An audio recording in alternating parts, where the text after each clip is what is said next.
Hey everybody, real quick one here. I've been working on the flaps. I got them mocked up. They're not 100% yet, but I got the servo mounted. I'll post another video of the other side. It takes me too long to flip it over. But I've got a little bit of touching up to do. But I got the flap pretty much installed. Like I said, it's just clamped on yet. I haven't got anything glued. This is a lot of playing around, messing around. But this, I got it on a 3-position switch. So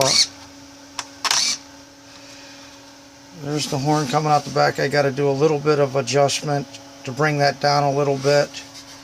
But just to give you an idea, there's only 2 of the hinges underneath it. I got one here.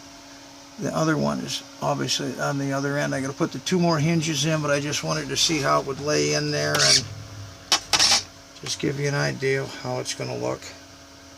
Somewhat of an idea. So there it is, almost ready to rock and roll on the flap.